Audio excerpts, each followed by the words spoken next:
Friends welcome back again. तो दोस्तों आज का वीडियो काफ़ी इंपॉर्टेंट होने वाला है, सो वीडियो को एंड तक देखना, क्योंकि आज का वीडियो में मैं आपको बताने वाला हूँ 3 डिफरेंट केमिकल स्टॉक्स जो कि मिड कैप और स्मॉल कैप कैटेगरी को बिलोंग करते हैं, और इन स्टॉक्स को आप नेक्स्ट 5 ईयर के लिए अपने पोर्टफोलियो में होल्ड कर सकते हैं। लेकिन वीडियो को स्टार्ट करने से पहले मैं आप सभी को बताना चाहता हूँ, ये कोई रिकमेंडेड वीडियो नहीं है।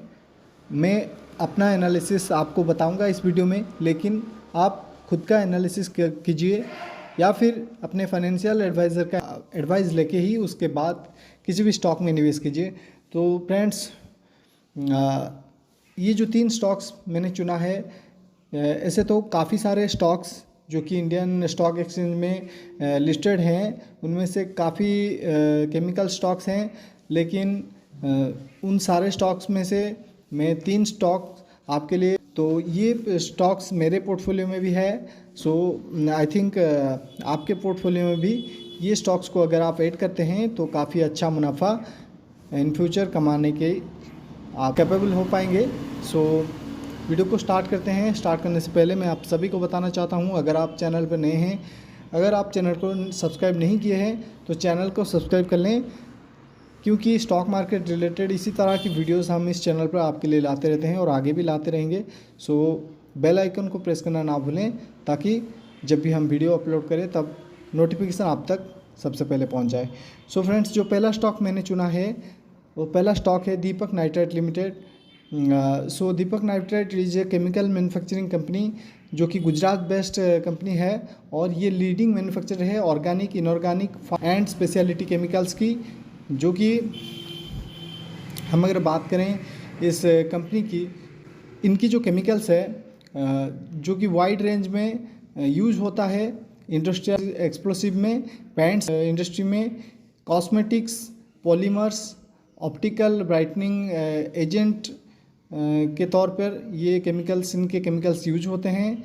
और इनकी मैन्युफैक्चरिंग यूनिट्स की अगर बात करें, जो कि गुजरात, महाराष्ट्र और तेलंगाना में बेसिकली एस्टेब्लिश्ड है। सो इस कंपनी की मार्केट कैपिटलाइजेशन है 29,832 करोड़ की, मतलब ये एक मिड कैप कैटेगरी को बिलोंग करता है, और इसकी करंट प्राइस चल रहा है 2,187 रुपीज़, और स्टॉक का पी चल रहा है 32.5। मतलब स्टॉक का पी काफ़ी अट्रैक्टिव है। मतलब इसको आप एक फेयर वैल्यू की स्टॉक मान के चल सकते हैं। स्टॉक का बुक वैल्यू है 268 रुपीज़। अगर हम प्राइस टू बुक वैल्यू इस स्टॉक की निकालें तो अराउंड ये 8 के आसपास आता है, मतलब जो कि काफ़ी अच्छी वैल्यूएशन इस स्टॉक की हम मान के चल सकते हैं। एज ए इन्वेस्टर हम लोग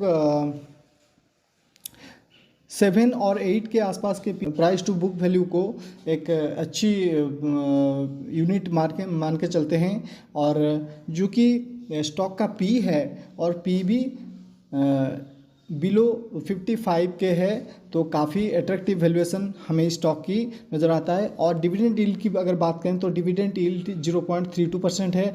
मतलब ये कंपनी ग्रोथ ओरिएंटेड कंपनी है, जो कि अपने इन्वेस्टर्स को डिविडेंड के तौर पर ये पैसे नहीं देते हैं, ये अपना जो पैसे है उसको यूटिलाइज करते हैं अपने ग्रोथ के लिए, बिजनेस की ग्रोथ के लिए। सो हम लोगों को इन फ्यूचर प्राइस ग्रोथ के रूप में मुनाफा मिल सकता है। सो दोस्तों, ये वीडियो थोड़ा लंबा हो सकता है, क्योंकि हम इस वीडियो में कंप्लीट फाइनेंशियल इश्यूज़ के ऊपर चर्चा करेंगे, तो वीडियो को एंड तक देखना ना भूलें। सो 3 साल की जो मीडियन पी निकल करके आ रहा है 25.4, और 5 साल की अगर हम बात करें तो 5 साल की मीडियन पी 28.6। तो पी के हिसाब से ये स्टॉक हमें अच्छा नज़र आ रहा है। कंपनी की अगर कुछ प्लस पॉइंट की बात करें तो कंपनी अपना डेब्ट को रिड्यूस किया है, और कंपनी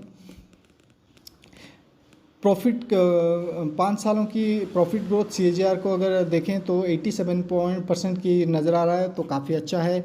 अगर हम देखें कंपनी की रिटर्न ऑन इक्विटी 3 साल की ट्रैक रिकॉर्ड 40.1% की है, तो काफ़ी अट्रैक्टिव हमें नज़र आता है।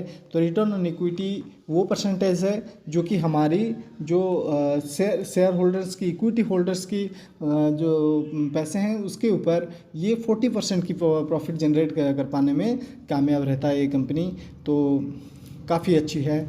तो एक नज़र हम डालते हैं प्रॉफिट लॉस स्टेटमेंट के ऊपर, तो यहाँ पर हम देखते हैं नेट सेल्स जो है वो ईयर ऑन ईयर बेसिस पर इंक्रीजिंग मोड पे है और करेंटली 6,802 करोड़ की नेट 2015 में 1,327 करोड़ की हुआ करता था।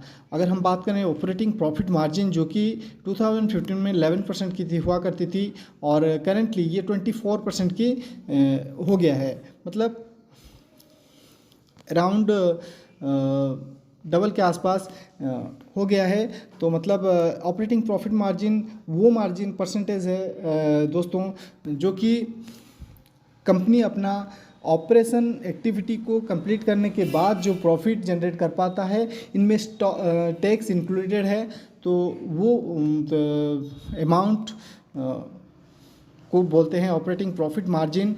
तो फ्रेंड्स ये परसेंटेज काफ़ी इम्पोर्टेंट होता है और इस परसेंटेज को हम एक 15% के एबोव जो जिस कंपनी में ऑपरेटिंग प्रॉफिट मार्जिन रहता है उसको अच्छी कंसिडर कर सकते हैं। तो इस कंपनी में हमें 24% की नज़र आ रहा है, तो काफ़ी अच्छी ये परसेंटेज हमें नज़र आ रहा है। तो दोस्तों नेक्स्ट पैरामीटर जो देखेंगे, जो नेट प्रॉफिट जो कि 2015 में 53 करोड़ की हुआ करता था, वो फ़िलहाल 1067 करोड़ की हो गया है, मतलब नेट प्रॉफिट भी काफ़ी तेज़ी से ग्रो हो रहा है। और यहाँ पर EPS जो कि 2015 में 5.6 रुपीज़ हुआ करता था, वो करेंटली 78.20 की हो गया है, मतलब काफ़ी अच्छी EPS ग्रोथ भी हमें देखने को मिल रहा है। और यहाँ पर सबसे इम्पोर्टेंट पैरामीटर हम देखेंगे जो कि कंपाउंडेड सेल्स ग्रोथ 5 सालों की अगर देखें तो 38% की है और कंपाउंडेड प्रॉफिट ग्रोथ जो कि 5 सालों की 87% की। और अगर हम बात करें 5 सालों की स्टॉक प्राइस CAGR की, तो 59% की CAGR से स्टॉक प्राइस ग्रो किया है और रिटर्न ऑन इक्विटी पिछले 5 सालों की 34% की है, पिछले 3 सालों की 40% की है, तो काफ़ी अच्छी ये परसेंटेज हमें नज़र आ रहा है। और हम अगर बात करें कंपनी के रिजर्व्स की, तो 2015 में 325 करोड़ की रिजर्व्स हुआ करता था और करेंटली ये रिजर्व्स बढ़ते हुए 3,311 करोड़ की हो गया है, मतलब काफ़ी अच्छी रिजर्व्स कंपनी के पास है। तो कंपनी अपने ऑपरेशन को चलाने के लिए कोई दिक्कत नहीं होने वाला, क्योंकि कंपनी के पास काफ़ी सारा पैसा रिजर्व्स में पड़ा हुआ है। बोरोइंग्स की बात करें तो बोरोइंग्स ओनली 315 करोड़ की है और इन्वेस्टमेंट्स की बात करें तो 439 करोड़ की इन्वेस्टमेंट किया है कंपनी ने इस साल। और यहाँ पर प्रोमोटर के पास 45.71% की होल्डिंग्स है, FIs के पास 8.45% की होल्डिंग्स है, DIs के पास 12.01% की होल्डिंग्स है, पब्लिक के पास 33.82% की होल्डिंग्स है। सो फ्रेंड्स जो नेक्स्ट कंपनी है वो अल्काइल एमाइंस केमिकल्स लिमिटेड जो कि इनकॉर्पोरेट हुई थी 1979 में और मिस्टर योगेश खत्री के द्वारा। और ये कंपनी लीडिंग मैन्युफैक्चरर है एलिफेटिक एमाइंस का इंडिया के अंदर। और अगर हम बात करें प्रोडक्ट की तो 100+ प्रोडक्ट है कंपनी का, इन हाउस प्रोडक्ट है जिसको कंपनी खुद डेवलपमेंट। मार्केट कैपिटलाइजेशन है इस कंपनी की 14,554 करोड़ की और करंट प्राइस चल रहा है 2,848 रुपीज़। तो स्टॉक का पी की बात करूँ तो 64.2 है, मतलब ये थोड़ा पी वैल्यूएशन के हिसाब से थोड़ा एक्सपेंसिव है। और इस चीज़ को भी आपको ध्यान में रखना पड़ेगा कि जो कंपनी को इन्वेस्टर्स ज़्यादा वैल्यू देते हैं उनमें फ्यूचर ग्रोथ प्रोस्पेक्ट ज़्यादा होता है, तो इसीलिए इन्वेस्टर्स कंपनियों को ज़्यादा वैल्यू देते हैं, तो इस स्टॉक का पी है थोड़ा ज़्यादा है, लेकिन ज़्यादा होने के बावजूद भी हम इसको अपने पोर्टफोलियो में इंक्लूड किए हुए हैं और आप भी इसको कंसिडर कर सकते हैं। तो बुक वैल्यू है 210 रुपीज़, और हम अगर प्राइस टू बुक वैल्यू निकालने की कोशिश करें तो ये अराउंड 13 पॉइंट समथिंग निकल करके आ रहा है।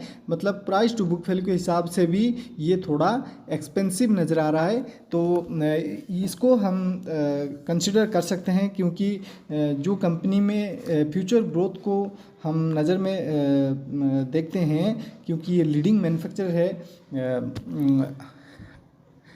एलिफेटिक एमाइंस का, सो इसका जो फ्यूचर ग्रोथ है वो हमें ब्राइट नज़र आता है, तो इसको थोड़ा ज़्यादा वैल्यू दे के भी हम परचेज कर सकते हैं। तो डिविडेंड यील्ड है 0.35% की है, मतलब डिविडेंड इतना ज़्यादा नहीं देता है, तो एक पॉजिटिव साइन है जो कि कंपनी ग्रोथ के ऊपर फोकस करता है, ये हमें इससे पता चलता है। रिटर्न ऑन कैपिटल एम्प्लॉयड 33.0% की है, रिटर्न ऑन इक्विटी 25.2% की है, मतलब शेयर होल्डर्स की पैसों पर ये कंपनी 25% की रिटर्न जनरेट कर पा रहा है। फेस वैल्यू ₹2 पर इक्विटी शेयर। तो यहाँ पर हम प्राइस टू अर्निंग की अगर बात करें तो पिछले 3 सालों की एवरेज जो प्राइस टू अर्निंग निकल करके आ रहा है वो 53.4% की है, 53.4 निकल करके आ रहा है। सो इसको हम कंसिडर कर सकते हैं, थोड़ा ज़्यादा है, मतलब 53.4 ये इसकी सही प्राइस टू अर्निंग होना चाहिए मुझे लग रहा है, लेकिन अभी जो प्राइस टू अर्निंग चला है थोड़ा एक्सपेंसिव है, लेकिन आप कंसिडर कर सकते हैं। तो कंपनी ऑलमोस्ट डेब्ट फ्री है, और पिछले 5 सालों की प्रॉफिट ग्रोथ CAGR की बात करें तो 34.8% के हिसाब से ये कंपनी प्रॉफिट ग्रोथ किया है 34.8% के हिसाब से। रिटर्न ऑन इक्विटी पिछले 3 सालों की ट्रैक रिकॉर्ड की अगर बात करें तो 35.4% की CAGR से ये अपने रिटर्न ऑन इक्विटी मेंटेन किया हुआ है। और अगर हम बात करें कंपनी की मीडियन सेल्स ग्रोथ जो कि 21.9% के हिसाब से ग्रो किया है पिछले 10 सालों के अंदर, ये काफ़ी पॉजिटिव पॉइंट है इन्वेस्टर के लिए। तो यहाँ पर एक नज़र डालते हैं प्रॉफिट लॉस स्टेटमेंट के ऊपर। तो यहाँ पर हम देखते हैं जो कि 2011 में 236 करोड़ की सेल्स किया करता था, और कंटिन्यूसली इसको इंक्रीज़ करता हुआ 15,043 करोड़ की सेल्स कर रहा है, मतलब ये एक इंक्रीजिंग मोड में है। और ऑपरेटिंग प्रॉफिट जो कि 31 करोड़ की हुआ करता था, वो भी इंक्रीज़ होता हुआ हमें करेंटली 327 करोड़ की नज़र आ रहा है। और ऑपरेटिंग प्रॉफिट मार्जिन की अगर बात करें जो कि 2011 में 13% की हुआ करता था, और करेंटली ये 21% की है, जो कि पहले भी मैंने बताया। ऑपरेटिंग प्रॉफिट मार्जिन वो कंपनी अपने ऑपरेशन को कंप्लीट करने के बाद जो ऑपरेशन के एक्सपेंस को डिडक्ट करने के बाद जो प्रॉफिट बचता है, जिसमें टैक्स इंक्लूडेड है, वो परसेंटेज है, जो कि मोर देन 15% को हम अच्छी साइन के पॉजिटिव साइन मान के चल सकते हैं। और इस कंपनी में हमें 21% की नज़र आ रहा है, मतलब काफ़ी अच्छा है। तो नेट प्रॉफिट की अगर बात करें, नेट प्रॉफिट 2011 में 10 करोड़ की हुआ करता था, जो कि इंक्रीज़ होता हुआ करेंटली 225 करोड़ की हो गया है। और EPS की बात करें तो ₹2 इसका EPS हुआ करता था 2011 में, जो कि इंक्रीज़ होता हुआ 44.04 रुपीज़ की करेंटली हो गया है। तो यहाँ पर सबसे इम्पोर्टेंट पैरामीटर हमें देखने को मिल रहा है, जो कि कंपाउंडेड सेल्स ग्रोथ का पिछले 5 सालों के अंदर कंपनी 25% के हिसाब से जनरेट किया है, और प्रॉफिट ग्रोथ उसी पिछले 5 सालों के अंदर 35% के हिसाब से ग्रो किया है। तो काफ़ी अच्छी पॉजिटिव पॉइंट है हमें नज़र आ रहा है। तो यहाँ पर जो स्टॉक प्राइस CAGR की बात करें तो 65% के हिसाब से ग्रो हुआ है, और रिटर्न ऑन इक्विटी पिछले 5 सालों की 33% की हमें नज़र आ रहा है।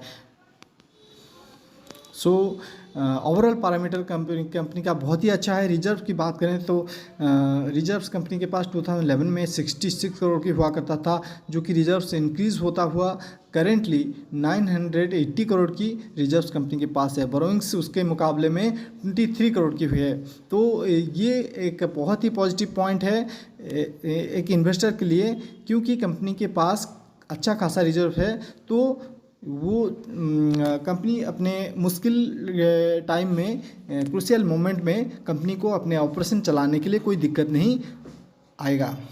तो यहाँ पर एक नज़र डालते हैं शेयर होल्डिंग पैटर्न्स के ऊपर। तो शेयर होल्डिंग पैटर्न्स, जो मैक्सिमम शेयर होल्डिंग्स वो 75% होनी चाहिए। तो कंपनी के जो मैक्सिमम जो शेयर होल्डिंग है प्रोमोटर के पास 71.99% की है, मतलब अराउंड 72% की है। एफआईएस के पास 2.32% की होल्डिंग्स है, जो कि पिछले साल 2.22% की थी, जो कि एफआईएस ने अपने होल्डिंग्स को इंक्रीज़ किया है 2.28% में। तो डीआईएस के पास जो होल्डिंग्स थी वो 1.05% की थी, और इस क्वार्टर में इंक्रीज़ हुआ है 1.26% हो गया है। तो पब्लिक के पास 24.46% की होल्डिंग्स है। तो ओवरऑल पैरामीटर कंपनी बहुत ही अच्छी नज़र आता है, और इस कंपनी में हमें अच्छा खासा ग्रोथ देखने को मिल सकता है। जो नेक्स्ट कंपनी है वो फाइन ऑर्गेनिक है। सो फ्रेंड्स, जो फाइन ऑर्गेनिक कंपनी है वो कंपनी मैन्युफैक्चर करता है, प्रोसेस करता है, डिस्ट्रीब्यूट करता है और एक्सपोर्ट करता है कौन सी केमिकल को, ओलियो केमिकल, जो कि बेसिकली यूज़ होता है foods, plastic, cosmetics, coatings and other speciality application में, जो कि डिफरेंट इंडस्ट्री में इनकी यूजेस हैं। और कंपनी की अगर बात करें तो कंपनी इंडिया के अंदर लार्जेस्ट प्लेयर है ओलियो केमिकल मैन्युफैक्चर करने में, और वर्ल्ड की अगर बात करें तो वर्ल्ड में ये 6 नंबर रैंकिंग में आता है। और कंपनी के जो क्लाइंट्स है वो ऑल ओवर वर्ल्ड में है, और कंपनी जो प्रॉफिट जनरेट करता है वो कंपनी का जो प्रॉफिट है वो इंडिया से 40% की प्रॉफिट जनरेट करता है अपने टोटल प्रॉफिट में से, और 60% की प्रॉफिट जो एक्सपोर्ट से कंपनी को आता है। तो ये काफ़ी अच्छी साइन है। और मार्केट कैपिटलाइजेशन 18,463 करोड़ की है, और करेंट प्राइस चला है 622 रुपीज़। स्टॉक का पी है 34.4। मतलब इतनी अच्छी कंपनी होने के बावजूद भी ये हमें काफ़ी अच्छी वैल्यूएशन पर मिल रहा है। तो 34.4 पी, जो कि मुझे काफ़ी अट्रैक्टिव लगता है, क्योंकि जनरली एज ए इन्वेस्टर मैं प्रेफर करता हूँ बिलो 50 और 55 का पी का स्टॉक, एक अच्छी स्टॉक जो कि हमें 50 या 55 के पी से कम में मिल रहा हो, उस तरह की स्टॉक्स में मैं इन्वेस्ट करने के लिए इंटरेस्टेड रहता हूँ। डिविडेंड यील्ड 0.15%, जो कि as a investor point of view ये परसेंटेज काफ़ी अट्रैक्टिव लगता है, जो कि कंपनी ग्रोथ ओरिएंटेड है। अपने प्रॉफिट को ये अपने ग्रोथ में लगाता है। अपने रिटर्न ऑन कैपिटल एम्प्लॉयड 38.8% की है, रिटर्न ऑन इक्विटी 30.7% की है। मतलब शेयर होल्डर्स की पैसों पर ये 30.7% की प्रॉफिट जनरेट कर पाए। फेस वैल्यू 5 रुपीज़ पर इक्विटी शेयर। तो पी की अगर बात करें तो पिछले 3 सालों की मीडियन पी इस कंपनी की स्टॉक की 58.2 नज़र आता है, और पिछले 5 सालों की अगर बात करें तो 47.8। तो कंपनी डेब्ट फ्री है, और कंपनी अपने प्रॉफिट को 27.2% की CAGR के हिसाब से ग्रो किया है प्रॉफिट को पिछले 5 सालों के अंदर। और कंपनी की रिटर्न ऑन इक्विटी पिछले 3 सालों की ट्रैक रिकॉर्ड है 26.2% की। तो ये काफ़ी अच्छा पॉइंट हमें नज़र आता है। तो यहाँ पर प्रॉफिट लॉस स्टेटमेंट के ऊपर हम देखते हैं तो 2016 में जो कंपनी का सेल्स हुआ करता था वो 660 करोड़ की हुआ करता था, जो कि इंक्रीज होता हुआ 2022 में 1876 करोड़ की हो गया है। और कंपनी की जो ऑपरेटिंग प्रॉफिट है वो 2016 में 146 करोड़ की हुआ करता था, जो कि इंक्रीज होता हुआ करेंटली 363 करोड़ की हो गया। ऑपरेटिंग प्रॉफिट मार्जिन जो कि 22% की हुआ करता था 2016 में, और अभी 19% की है, मतलब मोर देन 15% है। तो ये अच्छा परसेंटेज हम मान के चल सकते हैं।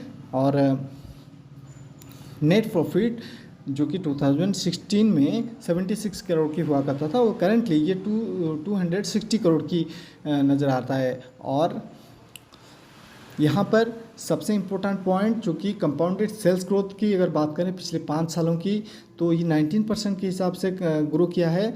तो उसके कंपैरिजन में प्रॉफिट ग्रोथ पिछले 5 सालों की 27% के हिसाब से ग्रो किया है। पिछले 3 सालों की स्टॉक प्राइस CAGR की बात करें तो 46% के हिसाब से इंक्रीज़ हुआ है। और रिटर्न ऑन इक्विटी पिछले 3 सालों की बात करें तो 26% के हिसाब से ग्रो हुआ है। कंपनी की रिजर्व्स की बात करें तो 2016 में कंपनी के पास रिजर्व्स 249 करोड़ की हुआ करता था, और करेंटली 944 करोड़ की हो गया है। उसके मुकाबले कंपनी अपना बोरोइंग्स 2016 में 102 करोड़ की हुआ करता था, उसको कम करता हुआ 59 करोड़ की कंपनी की बोरोइंग्स है करेंटली।